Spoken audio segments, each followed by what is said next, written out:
जी इस वक्त मैं हम न्यूज़ के ऑफिस में मौजूद हूँ और हम न्यूज़ में खैबर पख्तनख्वा के नामवर शायर अदीब प्रोफेसर बख्तज़ादा दानिश हमारे साथ मौजूद है। उनसे शायरी के हवाले से भी जानेंगे और कुछ अहम दिगर जो नौजवानों के हवाले से सवालात करेंगे कि नौजवानों को किस तरह शायर बनना है, इस हवाले से जानेंगे। सर अस्सलाम वालेकुम। सबसे पहले तो हम आपको अपने दफ्तर में खुशामदीद कहते हैं। वालेकुम सलाम। सबसे पहले तो मैं आप लोगों का बड़ा मशकूर और आपका शुक्रिया अदा करता हूँ कि आप लोगों ने मुझे वक्त दिया, बुलाया और बातें करने का मौका दिया। सर ये जानना चाहते हैं कि एक शायर जो बनते हैं वो किस तरह, मतलब शायर किस तरह बनते हैं? नहीं, मेरे ख्याल में ये जो शायरी है ना, ये इल्हामी कैफियत होती है। ये असातिज़ा किराम भी कहते हैं, ये बड़े भी कहते हैं कि जो शायरी ना, ये मेरे ख्याल में इसको आप सीख नहीं सकते कि मतलब हाँ अगर ये टैलेंट, ये पोटेंशियल आप में है तो इसको आप पॉलिश कर सकते हैं। लेकिन मेरे ख्याल में वो पश्तो का एक शेर है कि दारमानुन ग्वाली शोर शायरी मलगर न की पजोर शायरी। शायरी ऐसी चीज़ नहीं है कि आप कलम उठा के बैठ जाओ कि आपने कुछ लिखना है तो आप कुछ लिखोगे और शायरी हो जाएगी। तो मेरे ख्याल में इसमें ये सीखने का उसमें अमल इसमें शामिल नहीं है।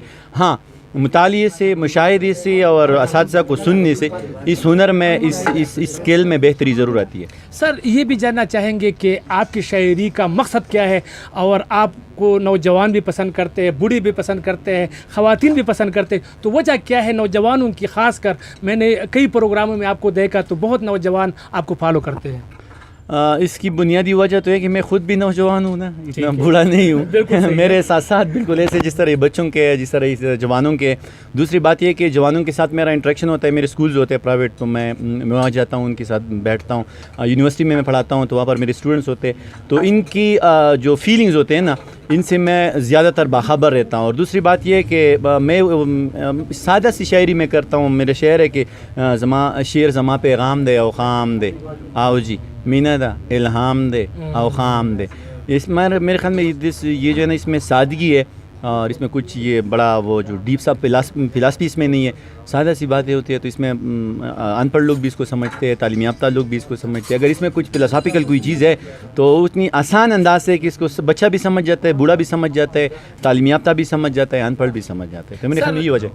सर ये भी जानना चाहेंगे कि अब रिसेंटली आपका एक किताब की रुनुमाई हुई है, ज़बान लेवने की गम, तो इसका मकसद क्या है और आपने इसको किस हवाले से किया है? ये ज़बन नले होने के का मतलब वो है कि वुडन है गो मैड, मतलब कि हालात, ये मेरे एक नज़म का वो टाइटल है और ये बुक का भी मैंने वो नाम रखा है। इसका जो आप देखेंगे ना, तो इसमें मैंने कहा कि इतने जो ख़ासकर हमने हमारे पश्तून कौम का जो वो है, जो मौजूदा सूरत हाल है, या हमारी जो सोसाइटी में जो इल्म की कमी है, या हमारे जो फ़ीमेल ज़ात के साथ, औरत ज़ात के साथ जो ना इंसाफिया होती है, या माशरे में और जो बुराई है, इसकी तरफ मैंने इशारा किया है सादा अंदाज़ में। इसी वजह से लोगों ने उसको, उसमें बड़ी पजीराई उस नज़म को मिल गई। इसी वजह से मैंने उसको अपने बुक का टाइटल भी रखा है। सर अगर आप थोड़ा सा गुनगुनाएंगे?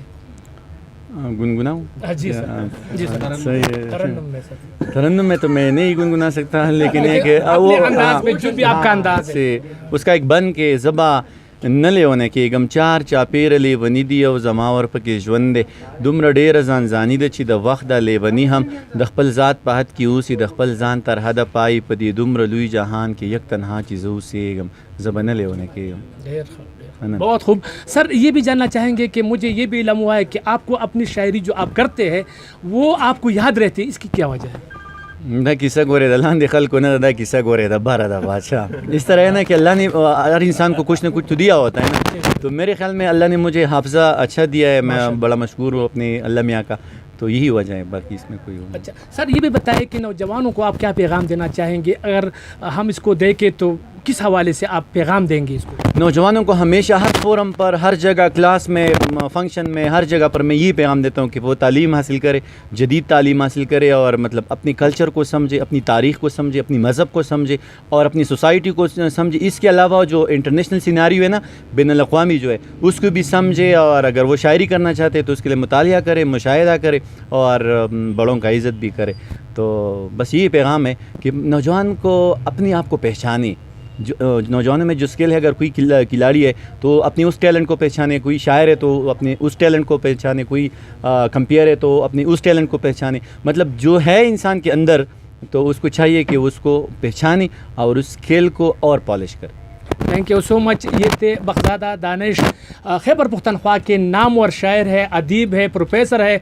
तो यहाँ आने का सर बहुत बहुत शुक्रिया, आपने हमें टाइम दिया. और मैं उम्मीद करता हूँ कि आपको इसकी शायरी और इसकी जो अभी हमने बातें की आपको पसंद आई होगी. इंशाअल्लाह नेक्स्ट टाइम के लिए इजाज़त चाहते हैं. अल्लाह हाफिज़.